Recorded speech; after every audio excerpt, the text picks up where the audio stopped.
हरे कृष्णा। परशुराम जी आगे कहते हैं कि राजा उन ऋषियों की खोज करते हुए दुर्गम एवं भयंकर गंधमादन पर्वत पर गए और वन में स्थित उन तपस्वी महात्माओं के पास जा पहुँचे। वे दोनों पुरुष रत्न भूख प्यास से दुर्बल हो गए थे। उनके सारे अंगों में फैली हुई नस नाड़ियाँ स्पष्ट दिखाई देती थीं।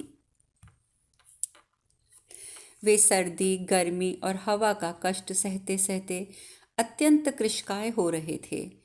निकट जाकर उनके चरणों में नमस्कार करके दंभोवन राजा ने उन दोनों का कुशल समाचार पूछा। तब नर और नारायण ने राजा का स्वागत सत्कार करके आसन, जल, फल, मूल देकर उन्हें भोजन के लिए निमंत्रित किया। तदंतर पूछा कि हम आपकी क्या सेवा कर सकते हैं। यह सुनकर उन्होंने अपना सारा वृतांत पुनः अक्षरश सुना दिया और कहा, मैं अपने बाहुबल से सारी पृथ्वी को जीत चुका हूँ तथा संपूर्ण शत्रुओं का संहार कर चुका हूँ। अब आप दोनों से युद्ध करने की इच्छा लेकर इस पर्वत पर आया हूँ। मेरी यही चिरकाल से अभिलषित इच्छा है, यही मेरा मनोरथ है। आप अतिथि सत्कार के रूप में इसे ही पूर्ण कीजिए।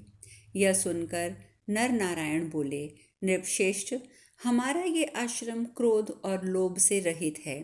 इस आश्रम में कभी युद्ध नहीं होता। फिर अस्त्र शस्त्र और कुटिल मनोवृत्ति का मनुष्य यहाँ कैसे रह सकता है। इस पृथ्वी पर बहुत से क्षत्रिय हैं, अतः आप कहीं और जाकर युद्ध की अभिलाषा को पूर्ण कीजिए। परशुराम जी आगे बताते हैं, भरत, उन दोनों महात्माओं ने बारंबार ऐसा कह के राजा से क्षमा मांगी और उन्हें विविध प्रकार से सांत्वना दी। तथापि दंभोभव युद्ध की इच्छा से उन दोनों तापसों से कहते और ललकारते ही रहे। भरत नंदन, तब महात्मा नर ने हाथ में एक मुट्ठी सेंक लेकर कहा, युद्ध चाहने वाले क्षत्रिय, चल आ युद्ध कर। अपने सारे अस्त्र शस्त्र ले ले, सारी सेना को तैयार कर ले, कवच बांध ले। तेरे पास और भी जितने साधन हो उन सबसे संपन्न हो जा। तू बड़े घमंड के साथ आकर ब्राह्मण आदि सभी वर्ण के लोगों को ललकारता फिरता है। इसलिए आज मैं तेरे से युद्ध विषयक निश्चय को दूर करके ही रहूंगा। दंभोदव राजा ने कहा, तापस, यदि आप यही अस्त्र हमारे लिए उपयुक्त मानते हैं तो मैं इसके होने पर भी आपके साथ युद्ध अवश्य करूंगा, क्योंकि मैं युद्ध के लिए ही यहाँ आया हूँ। परशुराम जी कहते हैं, ऐसा कहकर सैनिकों सहित दंभोद्भव ने तपस्वी नर को मार डालने की इच्छा से सब ओर से उन पर बाणों की वर्षा आरंभ कर दी। उनके भयंकर बाण शत्रु के शरीर को छिन्न भिन्न कर देने वाले थे, परंतु मुनि ने उन बाणों का प्रहार करने वाले दंभोद्भव की कोई परवाह न करके सीकों से उनको बींध डाला। तब किसी से पराजित न होने वाले महर्षि नर ने उनके ऊपर भयंकर एशिकास्त्र का प्रयोग किया, जिसका निवारण करना असंभव था। यह एक अद्भुत सी घटना हुई। इस प्रकार लक्ष्य वेद करने वाले नर मुनि ने माया द्वारा सीक के बाणों से ही दंभोद्भव के सैनिकों की आंखों, कानों, नासिकाओं को बींध डाला। राजा दंभोद्भव सीकों से भरे हुए समूचे आकाश को श्वेत वर्ण हुआ देखकर मुनि के चरणों में गिर पड़े और बोले, भगवन, मेरा कल्याण हो। राजन, शरण चाहने वालों को शरण देने वाले भगवान नर ने उनसे कहा, आज से तुम ब्राह्मण हितैषी और धर्मात्मा बनो, फिर कभी ऐसा साहस ना करना। नरेश्वर, नृपश्रेष्ठ, शत्रुनगर विजयी वीर पुरुष क्षत्रिय धर्म को स्मरण रखते हुए कभी मन में ऐसा व्यवहार नहीं कर सकता जैसा कि तुमने किया है। राजन, आज से फिर कभी घमंड में आकर अपने से बड़े या छोटे किन्हीं भी राजाओं पर किसी प्रकार का आक्षेप ना करना। इस बात के लिए मैंने तुम्हें सावधान कर दिया है। भूपाल, तुम विनीत बुद्धि, लोभ शून्य, अहंकार रहित, मनस्वी, जितेंद्रिय, क्षमाशील, कोमल स्वभाव और सौम्य होकर प्रजा का पालन करो। फिर कभी दूसरों के बलाबल को जाने बिना किसी पर आक्षेप ना करना। मैंने तुम्हें आज्ञा दे दी, तुम्हारा कल्याण हो, जाओ, फिर ऐसा बर्ताव ना करना। विषयाशिता, हम दोनों के कहने से तुम ब्राह्मणों से उनका कुशल समाचार पूछते रहना। तदंतर राजा दंभोद्भव उन दोनों महात्माओं के चरणों में प्रणाम करके अपनी राजधानी लौट आए और विशेष रूप से धर्म का आचरण करने लगे। इस प्रकार पूर्व काल में महात्मा नर ने वह महान कर्म किया था, उससे भी बहुत गुणों के कारण भगवान नारायण श्रेष्ठ हैं। अतः राजन, जब तक श्रेष्ठ धनुष गांडीव पर दिव्य अस्त्रों का संधान नहीं किया जाता, तब तक तुम भी अभिमान छोड़कर अर्जुन से मिल जाओ। काकुदीप, शुक, नाक, अक्षित तर्जन, संतान, नर्तक, घोर, हास्य मोदक, ये 8 प्रकार के अस्त्र हैं। इन अस्त्रों से विद्ध होने पर सभी मनुष्य मृत्यु को प्राप्त होते हैं। काम, क्रोध, लोभ, मोह, मद, मान, मर्त्स्य और अहंकार, यह क्रमशः 8 दोष बताए गए हैं, जिनके प्रतीक स्वरूप उपयुक्त 8 अस्त्र हैं। इन अस्त्रों के प्रयोग से कुछ लोग उन्मत्त हो जाते हैं और वैसी ही चेष्टाएं करने लगते हैं। कितनों को सुध-बुध ही नहीं रह जाती, वे अचेत हो जाते हैं। कई मनुष्य सोने लगते हैं, कुछ उछलने कूदने और छींकने लगते हैं। कितने ही मलमूत्र करने लग जाते हैं और कुछ लोग निरंतर रोते हंसते रहते हैं। राजन, संपूर्ण लोकों का निर्माण करने वाले ईश्वर एवं सब कर्मों के ज्ञाता नारायण, जिनके बंधु हैं अर्थात सहायक हैं, वे नर स्वरूप अर्जुन युद्ध में दुस्सह हैं, क्योंकि उन्हें उपयुक्त सभी अस्त्रों का अच्छा ज्ञान है। भारत, युद्ध भूमि में जिनकी समानता कोई नहीं कर सकता, उन विजयशील वीर कपिध्वज अर्जुन को जीतने का साहस तीनों लोकों में कौन कर सकता है। महाराज, अर्जुन में असंख्य गुण हैं एवं भगवान जनार्दन तो उनसे भी बढ़कर हैं। तुम भी कुंती पुत्र अर्जुन को अच्छी तरह जानते हो। जो दोनों महात्मा नर और नारायण के नाम से प्रसिद्ध हैं, वे ही कृष्ण और अर्जुन हैं। तुम्हें ज्ञात होना चाहिए कि दोनों पुरुष रत्न सर्वश्रेष्ठ वीर हैं। भारत, यदि तुम इन बातों को इस रूप में जानते हो और मुझ पर तुम्हें तनिक भी संदेह नहीं है, तो मेरे कहने से श्रेष्ठ बुद्धि का आश्रय लेकर पांडवों के साथ संधि कर लो। भरत श्रेष्ठ, यदि तुम्हारी ये इच्छा हो कि हम लोगों में फूट ना हो और इसी में तुम अपना कल्याण समझो, तब तो संधि करके शांत हो जाओ, युद्ध में मन ना लगाओ। कुरुश्रेष्ठ, तुम्हारा कुल इस पृथ्वी पर बहुत प्रतिष्ठित है, वह उसी प्रकार सम्मानित बना रहे और तुम्हारा कल्याण हो, इसके लिए अपने वास्तविक स्वार्थ का चिंतन करो। इस प्रकार श्री महाभारत उद्योग पर्व के अंतर्गत भगवान उद्यान पर्व में दंभोद्भव का कथा विषयक 96वां अध्याय पूर्ण हुआ। वैशंपायन जी आगे कहते हैं, जन्मेजय, जन्मादग्नि नंदन परशुराम का यह वचन सुनकर भगवान कंड मुनि ने भी कौरव सभा में दुर्योधन से ये बात कही। कंडव ऋषि बोले, राजन, जैसे लोक पितामह ब्रह्मा अक्षय और अविनाशी हैं, उसी प्रकार ये दोनों भगवान नर नारायण ऋषि भी हैं। अदिति के सभी पुत्रों में तथा संपूर्ण आदित्यों में एकमात्र भगवान विष्णु ही अजेय हैं, अविनाशी, नित्य विद्यमान और सर्वसमर्थ सनातन परमेश्वर हैं। अन्य सब लोग तो किसी न किसी निमित्त से मृत्यु को प्राप्त होते ही हैं।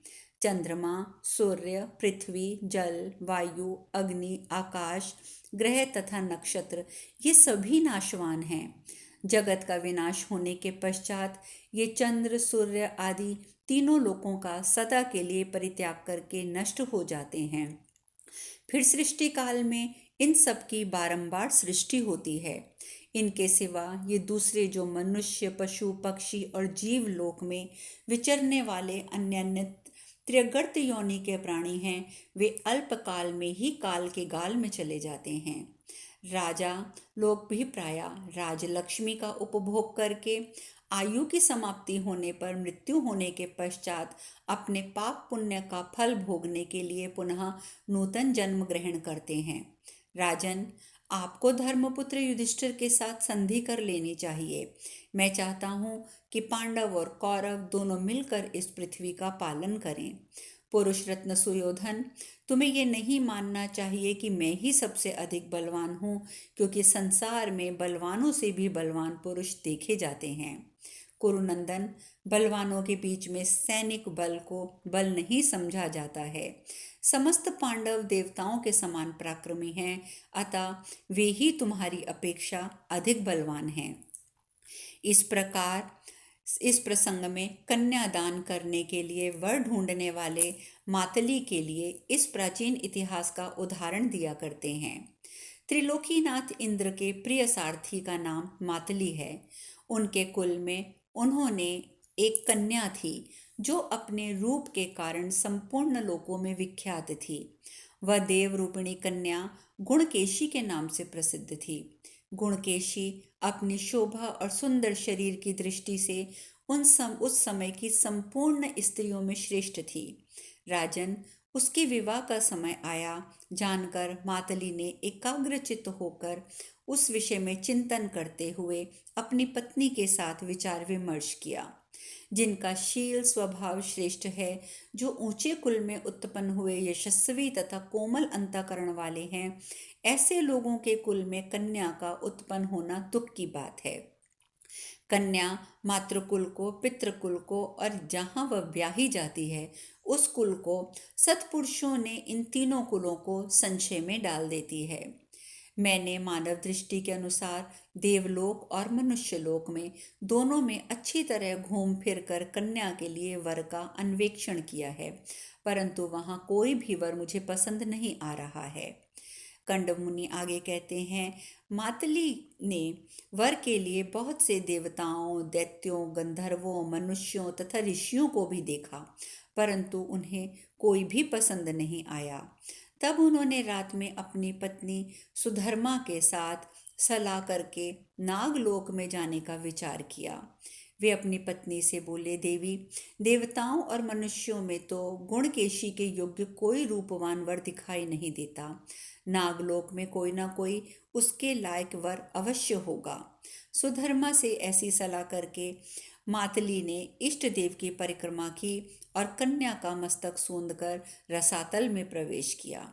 इस प्रकार भगवान उद्यान पर्व में मातली के वर्ग खोजने के संबंध रखने वाला 97वां अध्याय पूर्ण हुआ।